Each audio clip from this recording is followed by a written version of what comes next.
Olá, meus amigos, estamos de volta aqui naquele espaço que a gente dedica a conversar sobre determinados assuntos, principalmente assuntos voltados ao nosso campo profissional. Naquele momento assim onde às vezes a gente é levado a refletir sobre alguns assuntos e para ajudar aqui a todos que nos acompanham aqui nesse espaço muito bacana, beleza? Você está no OMP Agrega, seja muito bem-vindo.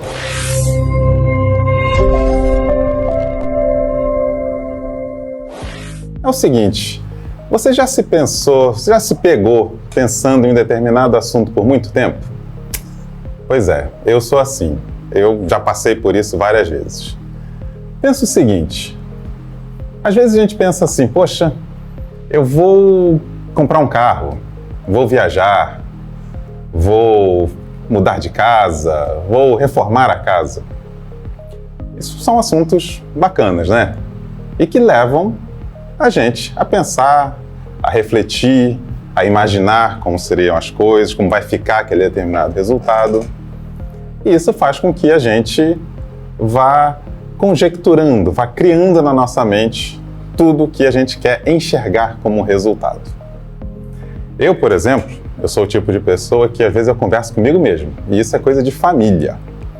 Meu avô, pai da minha mãe, meu saudoso avô, ele também era do mesmo jeito. Falava, respondia e tal. Minha mãe também, eu também. Mas, trazendo aqui para o nosso espaço. Olha só, quanto vale um pensamento? Será que vale muito? Ou melhor, pensa só comigo. Quando a gente fala em valer, a gente já pensa logo assim, poxa, eu acho que essa minha ideia é muito bacana, é muito boa. E uma ideia pode valer muito. Realmente, trazendo como uma recompensa, né? A gente já imagina a questão da recompensa. Mas vamos refletir um pouquinho diferente. Quanto será que custa um pensamento? Veja comigo, uma ideia muito bacana. Se ela não for colocada em prática, será que ela vale alguma coisa? Mas aquela ideia que você teve é fruto de um raciocínio, você parou para pensar naquilo. Quanto custa esse seu pensamento? O que você acha quanto você perdeu de tempo para gerar aquele esforço de raciocinar sobre aquele determinado assunto? Refletir sobre isso talvez seja mais importante do que você pensar o quanto vale um determinado assunto, um determinado pensamento. E a nossa cabeça, nosso cérebro, ele é tão inteligente, ele é tão cheio de conexões, que a gente leva um pensamento, ele pode levar a um resultado. Resultado até lógico em determinados momentos. Só que não necessariamente corretos. Mas como assim, Fábio? Por que você está falando isso? Veja comigo, olha só. Vamos colocar uma situação aqui. Você trabalha. Você está na sua empresa, a sua empresa é de qualquer ramo, e no trabalho, o que nós mais fazemos é resolver problemas, porque quem resolve problemas é contratado para resolver problemas. E isso faz com que alguém que resolva um problema, ele pague por aquilo e você seja recompensado. Mas vamos lá. Você está no ambiente de trabalho, olha comigo, hein? Você está no ambiente de trabalho e, por algum motivo, você discorda de algum companheiro seu de trabalho sobre determinado assunto. Isso pode levar a uma situação, às vezes, chata, que você se sente ali, poxa, meio acuado, poxa, por que eu estou falando isso? Por que ele está contra mim? E assim vai. Pensa comigo. A gente pode raciocinar a seguinte coisa. O resultado dessa situação, a qual um foi contra o outro, gerou aquele impasse. Poxa, um não quer mais falar com o outro. Vamos colocar assim. Pensa comigo. Você passou por essa situação. O seu cérebro ele já vai raciocinar da seguinte forma. Olha só. Eu tive um problema no ambiente de trabalho com um amigo meu. Um companheiro de trabalho. Portanto, eu sempre vou ter problema em ambiente de trabalho. Isso pode ser uma decisão lógica. Um resultado lógico gerado pelo nosso cérebro. É verdade. Pode acontecer isso. Mas está correto? Será que está correto pensar desse jeito? Porque por algum motivo eu discordei de um amigo, o meu amigo discordou de mim no ambiente de trabalho, e por isso eu sempre vou ter problema no trabalho? Pois é. E aí você se pega pensando nisso. Poxa, eu agora vou ter problema no ambiente de trabalho. Gente, para pensar um pouco. Olha, pensar sobre o pensamento, né? Olha que coisa. Se você para e começa a criticar aquele seu pensamento, você está indo contra uma ação do seu próprio cérebro. Poxa, que coisa, hein? Olha que situação. Eu estou tentando me criticar. Às vezes vale a pena fazer isso. Por quê? Porque a tendência lógica é que você siga por um caminho que pode não ser o mais correto. Ou seja, aprender a se criticar pode refletir em um consumo melhor do seu tempo, para que você não fique preso a uma determinada situação que vai te levar a nada. Porque o resultado para isso vai ser só cada vez mais dor de cabeça, ficar chateado, achar que com qualquer outra pessoa vai ser a mesma situação, e por isso pode perder inclusive uma amizade. Então esse tipo de raciocínio só faz com que a gente perca o nosso tempo pensando. Já pensou? Olha que situação, que contradição, né? A gente pensa e o nosso pensamento nos leva a perder tempo porque nós estamos pensando. É isso aí mesmo. Bom, olha só. Mas por quê? Por que será que isso acontece? Será que é porque eu quero? Simplesmente eu quero, eu passo a pensar e por aí vai? Imagina o seguinte, nosso cérebro ele é tão inteligente, mas tão inteligente, que ele cria mecanismos de defesa para nós. Mas como assim, Fábio? Mecanismo de defesa? Eu estou pensando e agora ele está gerando mecanismo de defesa? Exatamente. Pensa comigo. Digamos que você é uma pessoa que decidiu que, poxa, você precisa melhorar a sua saúde. Você precisa malhar, fazer uma ginástica, correr, dançar, se exercitar. Vamos colocar assim. Nós sabemos que para adquirir um preparo físico, leva tempo. Não leva tempo? Leva bastante tempo até. Uns 2, 3 meses aí, insistindo, com disciplina, para atingir já um nível legal de preparo físico para o nosso corpo, que auxilia a nossa mente também. Só que é fácil? Não é fácil.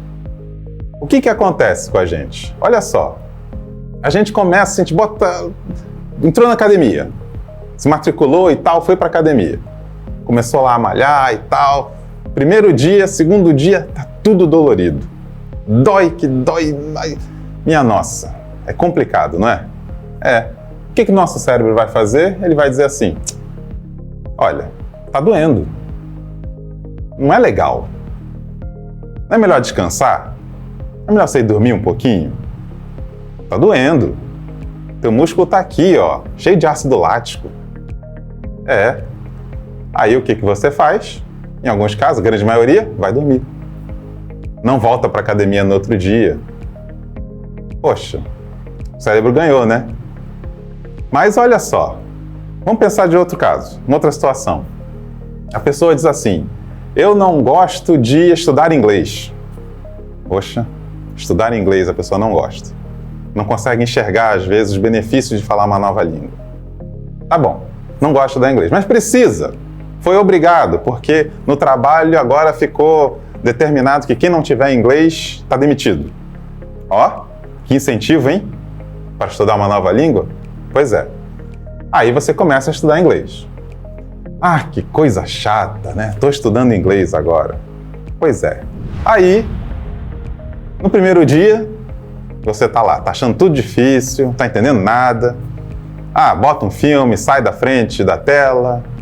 Vou ver aqui um programa lá dos Estados Unidos no meu celular. Tô assistindo um pouquinho, assisti 2 minutos, já não quero ver mais. Mas tem que fazer exercício e tal. Muito bem. Por que o cérebro faz isso? Isso é um mecanismo de defesa. Dói mudar alguma coisa. Se tá tudo na mesmice, tá bom para ele tá lá quietinho, fazendo o trabalho dele. As conexões, as questões químicas, inclusive, que envolvem o nosso cérebro, elas estão lá, trabalhando do mesmo jeitinho, todo dia e tal. Aí você insere uma coisa nova. Ao inserir uma coisa nova, o cérebro, opa, eu não estava fazendo isso aqui antes. Vou gastar energia para fazer isso aqui agora. Para que eu vou fazer? Né? Pensamento lógico da coisa.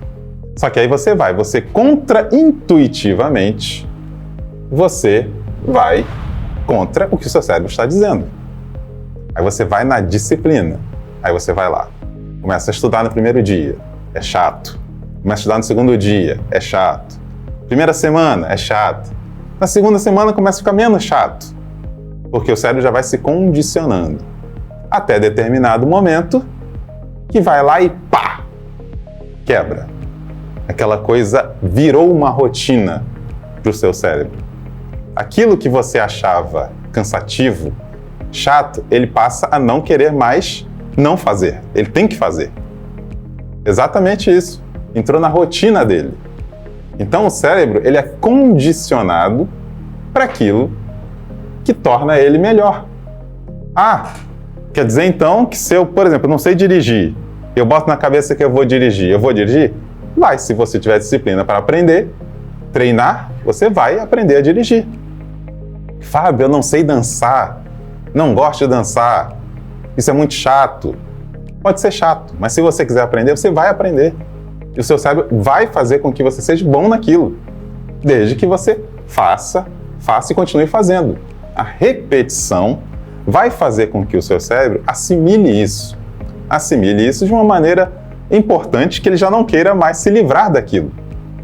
Então, pessoal, imagina o seguinte, você quer evoluir. Existem dois tipos de dor. Gente, a dor do conformismo e o dor da inconformidade, da disciplina. Imagina o seguinte, você se conforma com uma coisa. Tá bom, perdeu, não quero mais. Tá bom, vai ficar com aquela dor. Poxa, eu tive a oportunidade de fazer determinada coisa e não fiz. Dor do arrependimento, é tudo a mesma coisa. Mas você pode ter a dor de conseguir aquilo que você almeja, aquilo que você quer. Essa é a dor da disciplina. Porque é em 1 milhão que nasce com uma condição invejável, financeira, seja lá o que for, mas a grande maioria não, tem que batalhar pelo que quer. Só que, para isso, você tem que vencer a si próprio. Não pode ficar quietinho no canto. Ah, não vou fazer isso aqui porque não dá, porque é difícil, e assim vai. Não. Isso é a disciplina. Quando você bota a disciplina na sua vida, a ponto de você, contra-intuitivamente, desafiar o que o seu cérebro está dizendo para você fazer, vai chegar um momento em que aquilo se passa natural. E ele vai, pá! Vai que nem uma avalanche. Vai passar por cima de tudo que tiver, por causa do foco que você colocou na sua vida. Meus amigos, com esse tipo de pensamento, de contra-intuitividade, eu queria fechar esse programa aqui para que vocês pensem um pouquinho sobre isso. Vale a pena pensar um pouquinho sobre isso, sem perder muito tempo, porque tem que colocar em prática. Porque você imagina o seguinte, no cemitério, infelizmente, está cheio de ideia sensacional. Se não for colocado em prática, não adianta de nada. É isso aí, galera. Muito obrigado pela sua companhia e até a próxima com mais um Ompe Agrega. Tchau, tchau.